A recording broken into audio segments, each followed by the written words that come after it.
Olá, tudo bem com vocês? Eu sou o professor Emerson e estou aqui para nós trabalharmos literatura, para nós conhecermos textos literários, para nós conhecermos novos personagens, para nós viajarmos nesses textos literários. Porque, como eu gosto de dizer, você fazer a leitura de um texto literário é você poder viajar sem sair do lugar. Porque a literatura nos permite tudo isso, conhecer novos lugares, pensar em novos lugares e, por que não, criar as nossas próprias histórias, porque a literatura também vai nos trazendo muita imaginação e a nossa imaginação vai aumentando cada vez mais. Para nós começarmos a nossa aula de hoje, te convido para a gente conversar um pouco. Olha só, você já leu um livro cuja história te marcou? Então preste bem atenção em mim agora.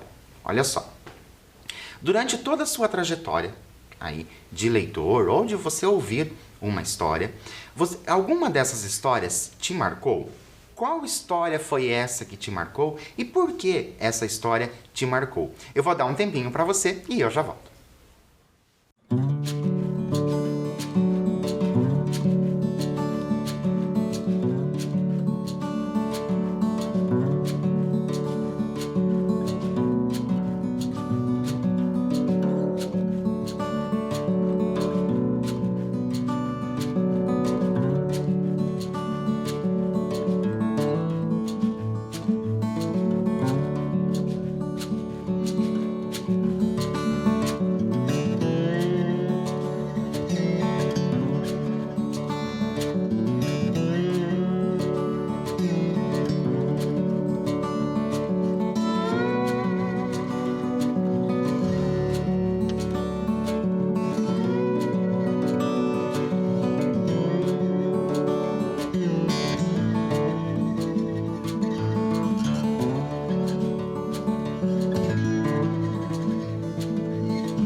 Olha só que bacana, porque durante a nossa trajetória de leitor, porque a gente lê o tempo todo, mas durante a nossa trajetória de leitor de textos literários, a gente vai se identificando com alguns textos e o nosso gosto por esses textos vão aumentando. Então você pode, talvez, gostar de um gênero específico.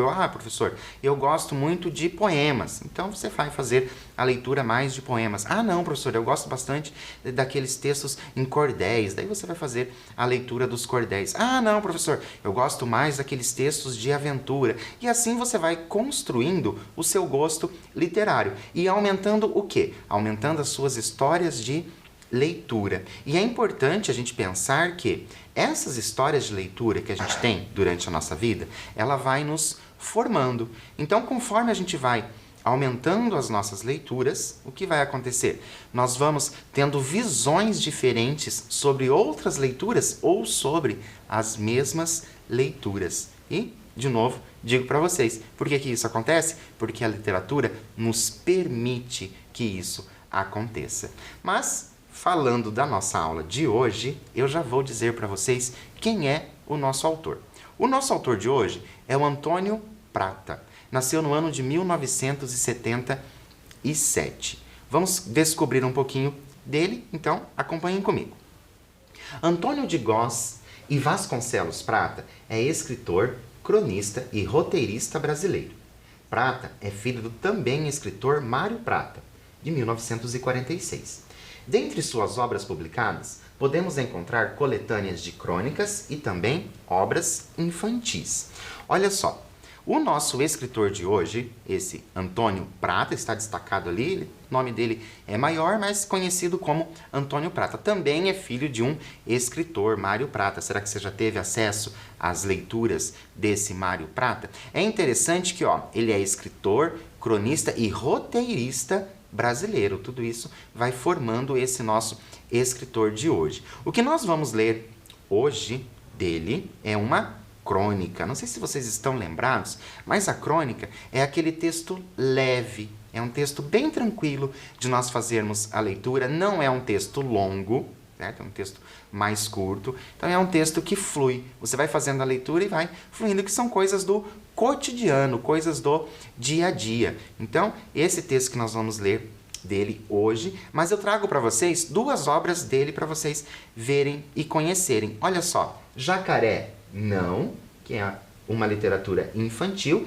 e 30 e poucos que são as crônicas ali do Antônio Prata. O texto de hoje, nós temos aqui nesse livro chamado Nu de Botas. É o texto que nós vamos fazer a leitura hoje, que nesse texto, nesse livro do Nu de Botas, ele vai lembrar de coisas da infância. Então a gente vai fazer aí uma leitura com olhos de criança. Então é bem bacana quando a gente consegue fazer isso se envolvendo com esses personagens e, por que não, relembrando de histórias também da nossa infância, mesmo que para vocês ela tenha sido aí há pouco tempo. Mas antes de nós começarmos essa nossa história do Nu de Botas, nós vamos contextualizar a leitura de hoje, certo?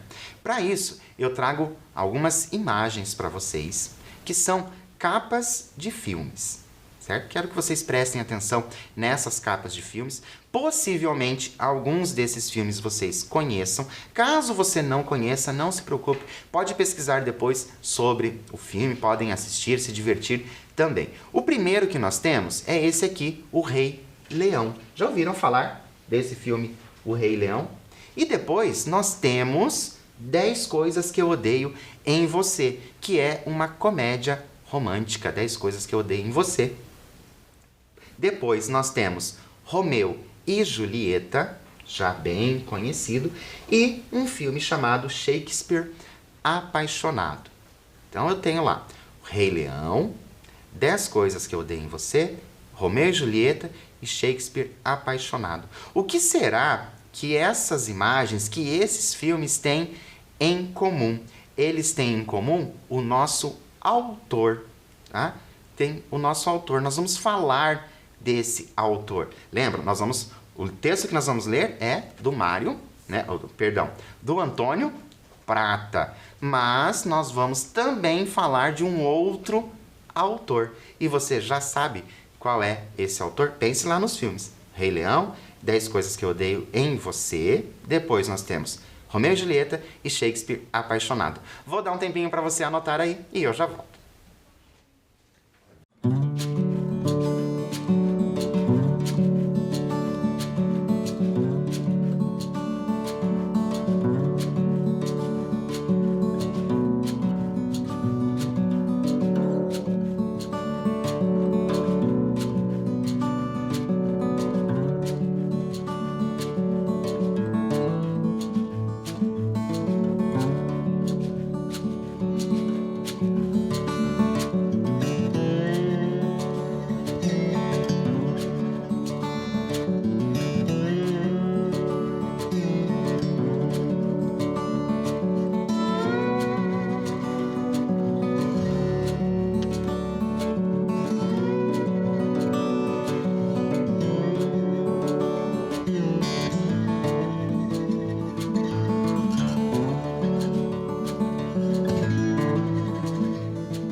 Então, conseguiram relacionar aquelas imagens dos filmes, aquelas capas de filme, com o autor que vai ser comentado nessa história do Antônio Prata? Vou trazer novamente para vocês as imagens dos filmes. Olha só, O Rei Leão. Por que eu trago O Rei Leão, né? Essa animação. A animação O Rei Leão é uma animação que tem base em uma outra história. Uma história chamada Hamlet. Olha que interessante, uma história chamada Hamlet. Depois nós temos o 10 Coisas que eu Odeio em Você, que também tem como pano de fundo, como base ali, Megera Domada. Claro que o Romeu e Julieta é também ali baseado no Romeu e Julieta, na própria história Romeu e Julieta.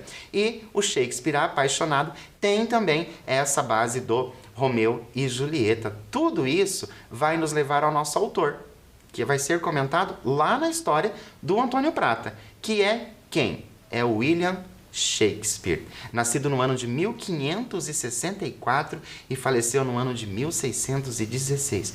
Oh, professor, agora eu acho que eu estou entendendo o que vai acontecer. Será que o nosso autor vai falar sobre um livro que ele leu, desse William Shakespeare? Pode ser que sim, mas antes de nós chegarmos até a história de hoje, eu convido vocês para quê? Para nós viajarmos, nós vamos sair aqui do Brasil, mais precisamente aqui do Aeroporto Internacional Afonso Pena, né, na Grande Curitiba, e nós vamos para a Inglaterra, Stratford upon Avon.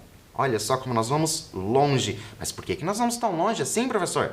Porque é de lá o nosso William Shakespeare. Olha só, acompanhe a biografia dele.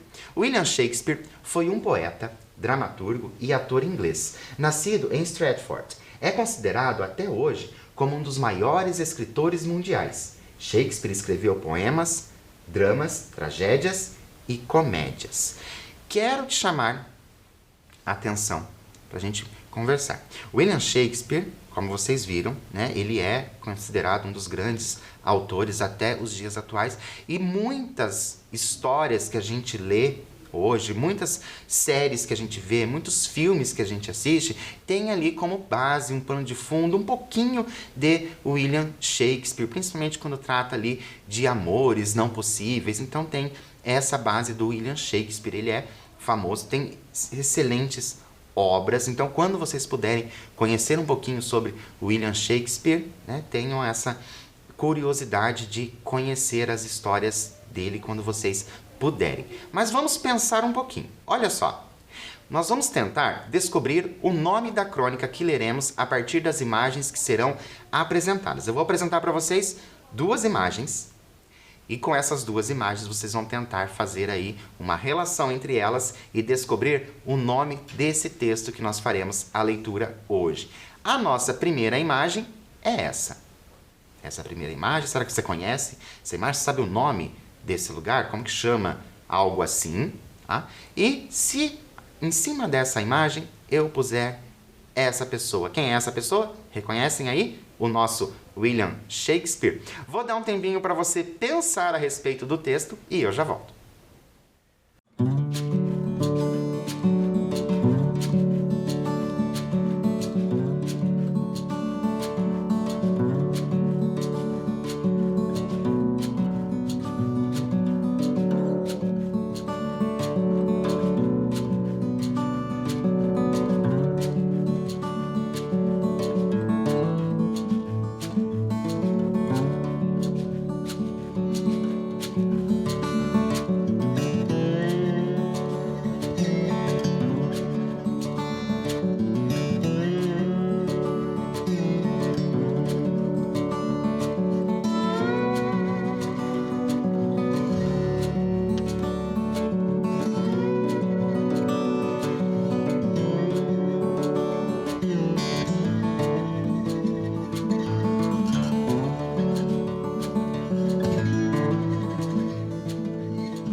Então, conseguiu relacionar essas duas imagens e tentar formular aí um nome? Ah, professor, ficou muito difícil, eu não conheço esse lugar não, não tenho ideia de como chama isso. Será areia? Montanha? Montanha na areia? Céu? Céu. E tem o Shakespeare. Shakespeare vai ter que estar ali no nome da minha história. Então, Shakespeare montanha, Shakespeare areia.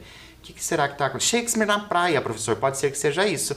Olha, se você pensou nessas possibilidades de nomes, eu fico curioso. Se você não sabe, eu vou te contar. Eu sou uma pessoa bem curiosa e eu fico curioso para saber o que vocês pensam quando a gente coloca essas questões para vocês criarem e imaginarem as situações. Fico aqui eu pensando quais são as possibilidades de nomes que vocês colocam aí no papel, mas para facilitar para vocês, eu trago o título da nossa história, que é Shakespeare nas Dunas, do Antônio Prata, e como já dito para vocês, tiraram desse livro chamado Nu de Botas. Ok, já sabemos então o título da nossa história. Agora, já temos uma ideia ali, porque apareceu Shakespeare, o professor já trouxe uma ideia desse Shakespeare, trouxe um pouco da biografia para a gente conhecer a importância desse autor, o Shakespeare, e agora eu vou chamar você para nós pensarmos um pouco. Nós vamos pensar um pouquinho. Olha só, agora que já conhecemos um pouco dos escritores Antônio Prata e William Shakespeare, quais hipóteses podemos levantar a respeito do conteúdo do texto que leremos? Olha só, prestem bem atenção no professor agora. Nós conhecemos um pouquinho do Antônio Prata, sabemos que ele escreve ali as crônicas, os textos dele. Já falei para vocês que foi tirado desse livro Nude Botas, já para dar uma ideia ali que vai se remeter à infância. Trouxe também para vocês essa ideia de quem? A ideia do William Shakespeare. Já sabemos que vai estar na história William Shakespeare, né? Em algum momento ele vai ser comentado. Então eu te convido aí para pensar. Olha o título, Shakespeare nas Dunas. O que será que a nossa história vai trazer? Vou dar um tempinho para você colocar as hipóteses e eu já volto.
Então, conseguiu colocar aí algumas hipóteses, pensar que história mais doida é essa que nós vamos ter ali com Shakespeare e, além de tudo, o Shakespeare nas Dunas. Te convido então para acompanhar a leitura. Vamos lá.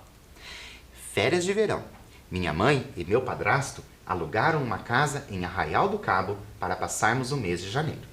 Na véspera da viagem, arrumaram as malas. Fizeram uma grande compra de supermercado e mandaram besuntar o Passat verde musgo com óleo de mamona. Suposta proteção contra a maresia, que até hoje não sei se era uma particularidade da nossa família ou uma dessas bizarrices comuns no final do século XX, como passar Coca-Cola na pele antes de tomar sol ou fazer polichinelos nas aulas de educação física. Na manhã seguinte, com o porta-malas lotado, a lataria viscosa e os ânimos exaltados, pegamos a estrada. Nossa casa ficava no alto de uma encosta, bem diante do mar. Tinha um quintal com pomar atrás e uma varanda na frente, sombreada pela copa de uma amendoeira centenária. Todos os dias acordávamos cedo, tomávamos café da manhã na mesinha embaixo da amendoeira e depois de uns 5 minutos, zigue-zagueando pela trilha do morro, chegávamos à praia, com as dunas de areia branca só para nós, meia dúzia de forasteiros e os pescadores. Armávamos o guarda-sol, abríamos as cadeiras e esteiras e ali ficávamos, quase até o anoitecer. Nas infinitas manhãs, enquanto minha mãe e meu padrasto liam, eu e minhas irmãs nos dedicávamos às típicas atividades de criança na praia. Agora que nós já fizemos a leitura dessa introdução do nosso texto, então já sabemos que é uma família que foi até a praia, certo? Nós vamos parar para pensar um pouquinho sobre isso que foi falado bem agora no final, atividades de criança. Então, olha só, quais atividades as crianças poderiam se dedicar? Quais delas poderiam ser dedicadas? Vou dar um tempinho para você e eu já volto.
Então, você é uma daquelas pessoas que já foi à praia?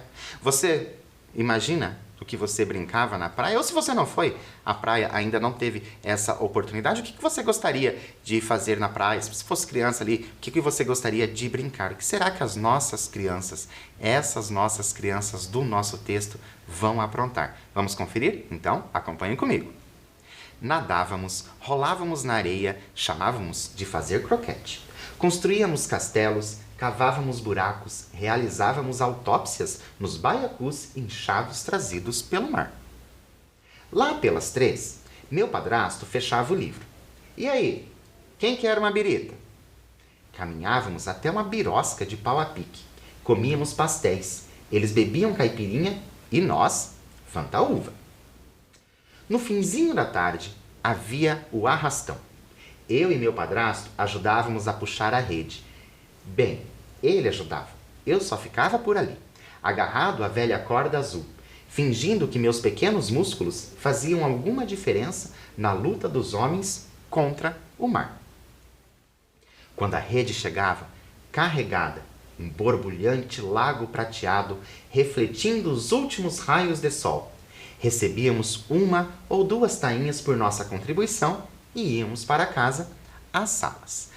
Paro novamente a nossa leitura nesse trecho, porque nós lemos algo bem chamativo, né? Quando a rede chegava carregada, um borbulhante lago prateado. E é nisso que nós vamos pensar. Olha só.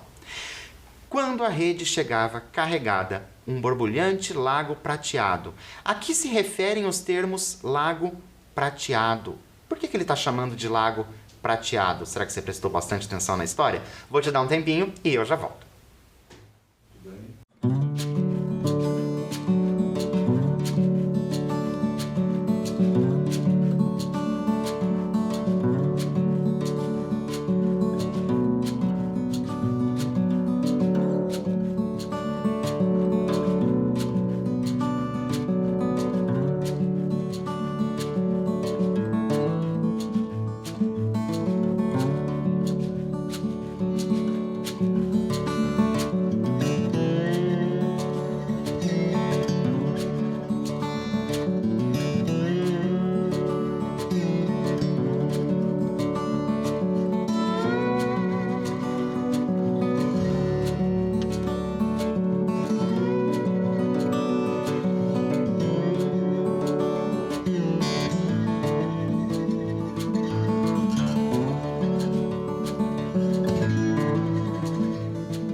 Então, conseguiram fazer a relação nesses termos? Lago prateado.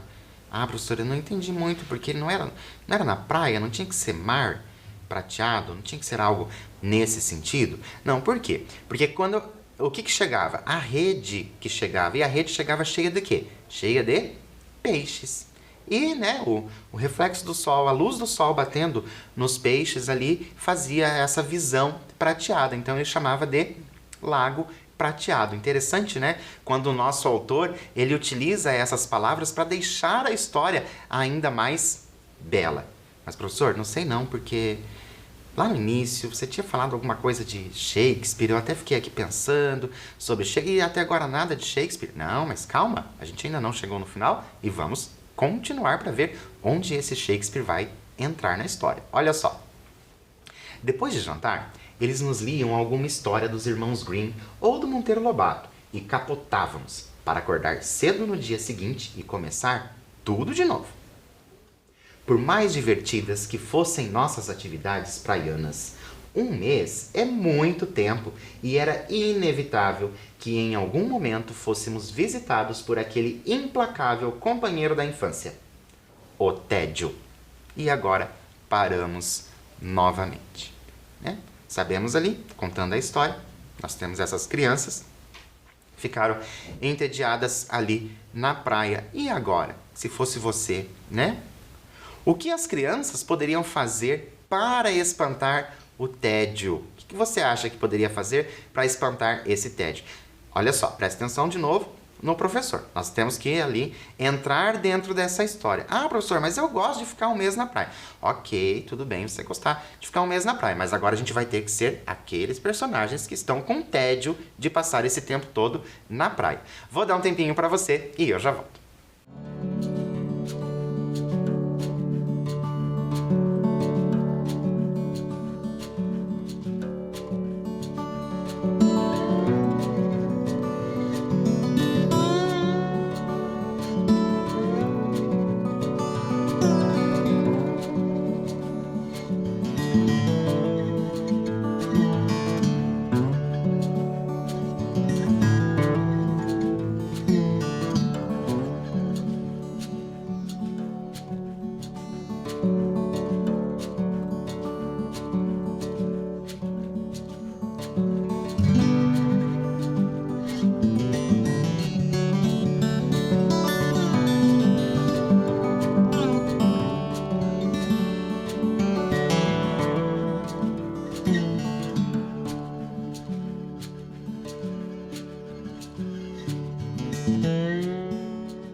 Então, o que essas nossas crianças da história poderiam fazer para espantar esse tédio? E você? O que você faria para espantar o tédio? Indiferente se você está na praia ou em outro lugar, o que você faz para espantar o tédio? Como que você se diverte nesses momentos em que você fica ali sempre fazendo as mesmas coisas? Fico eu aqui curioso para saber as suas atividades, a sua participação em alguma coisa para espantar esse tédio. Mas vamos continuar a nossa história. Olha só.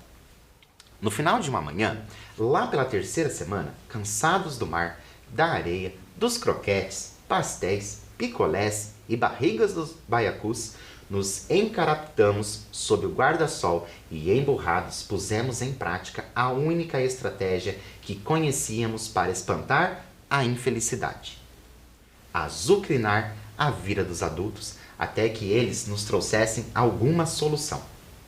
Minha mãe propôs que caminhássemos até as pedras, que fizéssemos um castelo. Disse até que poderia ler algo dos irmãos Grimm ou do Monteiro Lobato, mas o tédio, quando assenta as nádegas sobre nossas cabeças, achata toda a circunferência do mundo conhecido, para escapar de seu adiposo domínio, só encontrando alguma atividade inédita em mares nunca dantes navegados. Conhecendo intuitivamente o antídoto, minha meia-irmã bateu os olhos no livro que seu pai tentava ler e perguntou o que era. Romeu e Julieta, ele disse, e não deixamos mais continuar a leitura. Sobre o que é? Por que eles não podiam casar? Onde fica Verona? Dá para chegar de carro? E de barco? Para que lado? É antes ou depois da África? Simplificando um pouco a linguagem, meu padrasto nos resumiu o começo da história.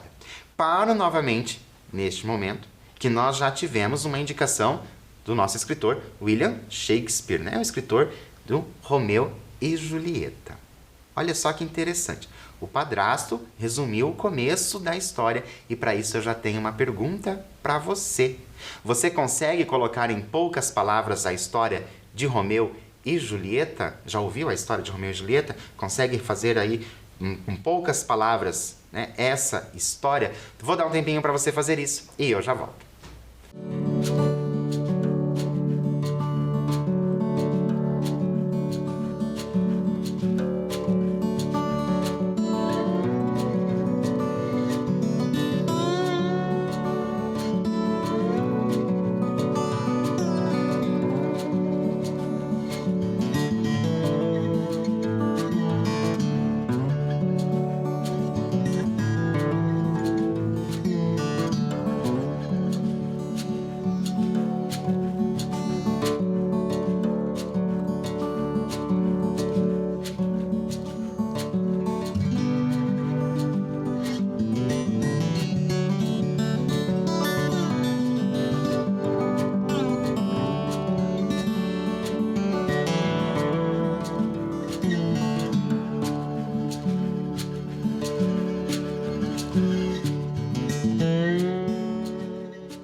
Por que eu fiz essa pergunta para vocês, se vocês conseguem né, resumir aí a história do Romeu e Julieta, porque vocês lembram que muitas histórias foram ali baseadas nas histórias do William Shakespeare. Então, mesmo que você não tenha lido o livro Romeu e Julieta, que é uma peça de teatro, eu acredito que mais ou menos por cima você sabe o que acontece nessa história do Romeu e Julieta, e ela já foi recontada de várias maneiras. Se você ainda não teve a oportunidade de ler a história de Romeu e Julieta, te convido para fazer essa leitura. Então, vamos continuar para a gente saber ali mais ou menos essa história que o padrasto vai contar. Olha só.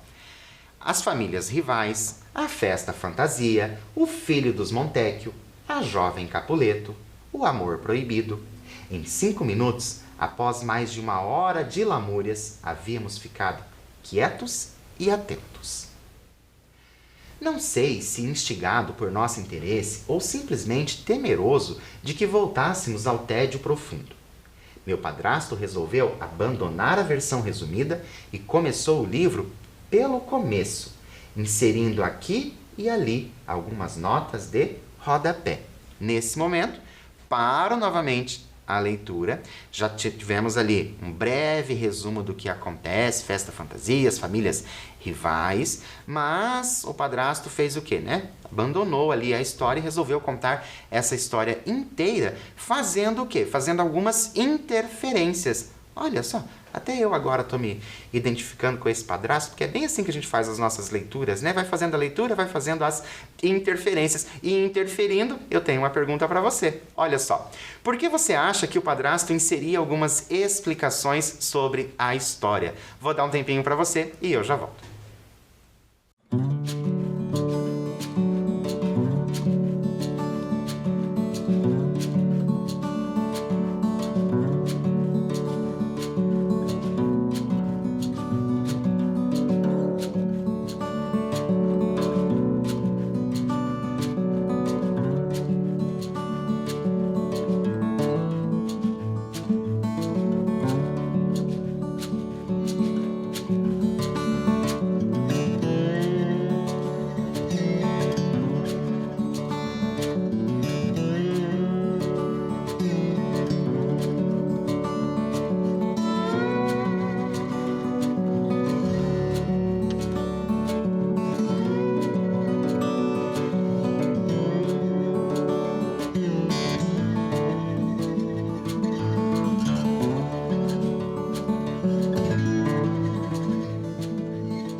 Então, é interessante quando a gente pensa sobre essas interrupções, né? O que você marcou aí? Por que você acha que acontece essas interrupções? Claro, se tratam de crianças. E a obra do William Shakespeare, ela é uma obra mais densa. O pai deve ter estar com aquela obra inteira, completa, do William Shakespeare. Então, é uma obra mais densa. Então, claro que precisa dessas explicações, porque muitas coisas as crianças podem não entender. Ok? Que é mais ou menos parecido com o que eu faço aqui com vocês com essas interrupções. Então, vamos continuar. Olha só.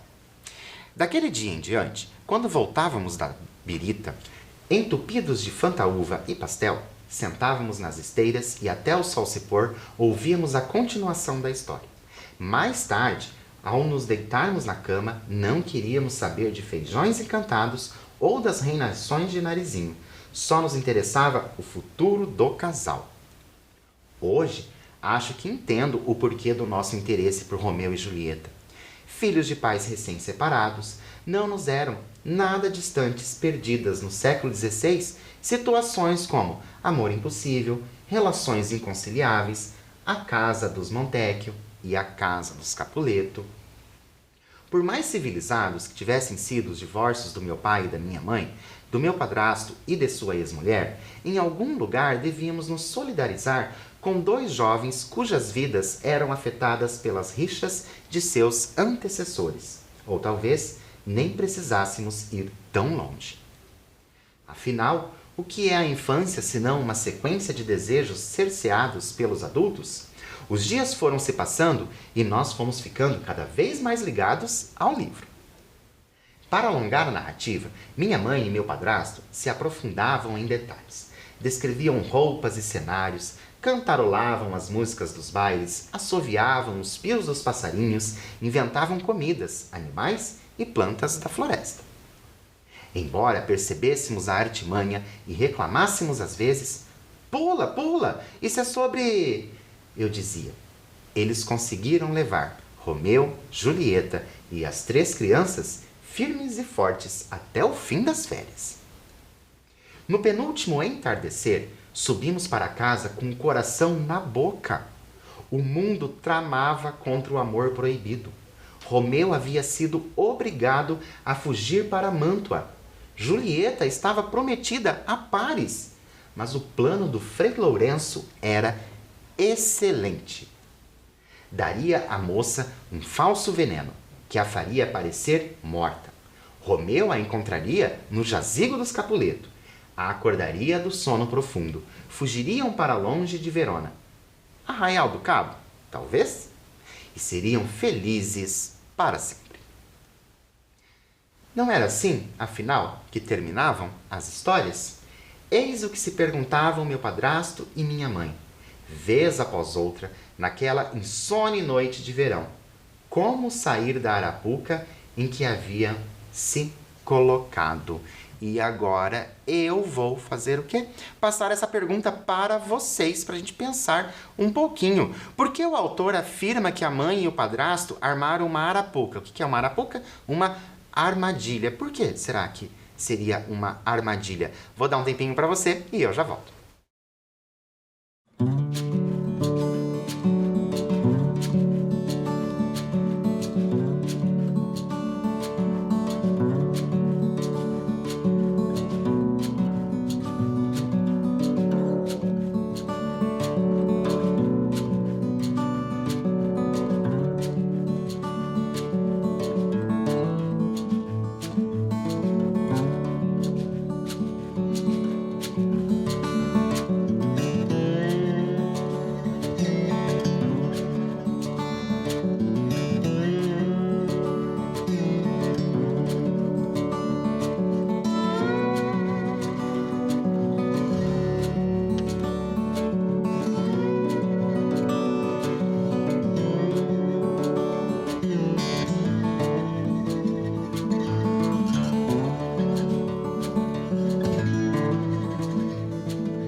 Então, por que será que eles acham que armaram uma armadilha? Vamos conferir para ver se a gente descobre? Olha lá. Deveriam profanar Shakespeare censurando o final, fazendo talvez com que a carta de Julieta chegasse a Romeu via pombo-correio em vez de viajar no bolso de um emissário? Cometeriam um hediondo anacronismo colocando ao lado da sepultura um providencial orelhão cujo toque, no momento em que Romeu erguesse a adaga, mudaria Deus ex machina os rumos da história? Ou o correto seria seguirem fiéis ao enredo? Shakespeare é Shakespeare. A arte está acima de tudo. Não se pode esconder a verdade das crianças. E no fim das contas, elas sairiam fortalecidas da experiência? Lembrem-se, era o início dos anos 80, maio de 68. Estava mais próximo de nós que a obrigatoriedade de cadeirinha para bebês no banco de trás dos carros. A discussão, portanto, sobre o que seria mais danoso às crianças, a violência da história ou da mentira, entrou noite adentro, escorando-se em Harold Bloom e Paulo Freire, Bakhtin e Piaget, Nietzsche, Freud e sabe-se lá mais quem. Já estava amanhecendo quando chegaram a uma conclusão. E agora eu paro a nossa história para a gente tentar nos antecipar. Olha só, a qual conclusão você acredita que chegaram? Contar ou mentir o final da história e por quê? Mais um tempinho para você e eu já volto.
Então, vamos ver a qual conclusão eles chegaram? Olha lá!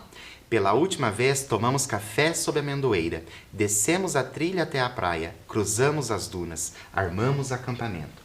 Lá pelas 3, depois da birita, como de costume, sentamos em volta dos dois, prontos para ouvir o aguardado final de Romeu e Julieta. E agora a gente se prepara novamente. Como você acha que será a reação das crianças ao ouvir o final da história, seja ele verdadeiro ou não? Vou dar um tempinho para você e eu já volto.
Então, vamos conferir se a reação foi a mesma que você pensou? Olha só.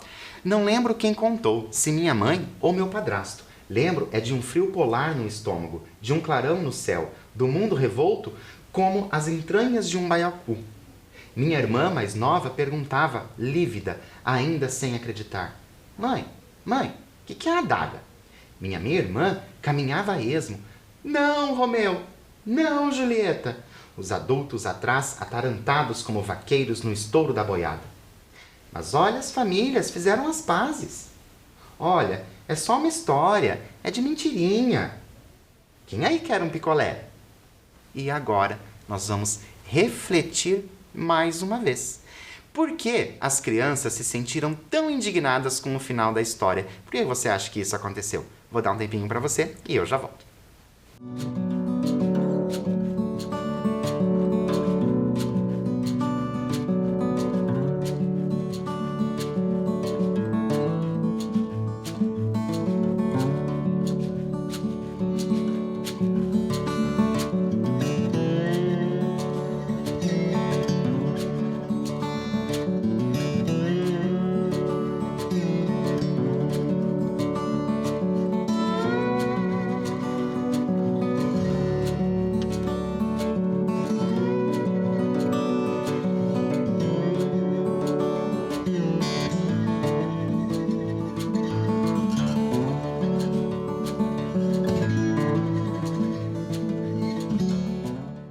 Então, é claro que as crianças ficaram ali indignadas com a história, por quê? Porque elas estavam acostumadas com aquele ficaram felizes para sempre. E não foi o que aconteceu, mas vamos continuar. Olha só.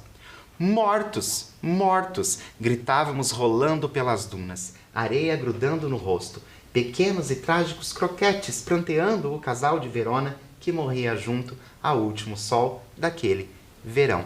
E assim a gente termina a nossa história e eu te convido para quê? Para você pensar sobre, se fosse para você criar um outro final para a história de Romeu e Julieta, como seria esse final? Pense aí com você, como que você faria esse final? Então te convido para você contar esse outro final que você vai criar.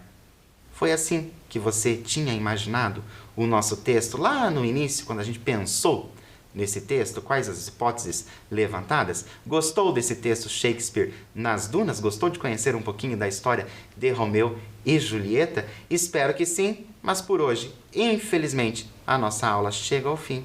Eu fico por aqui, mas te espero no nosso próximo encontro. Até lá!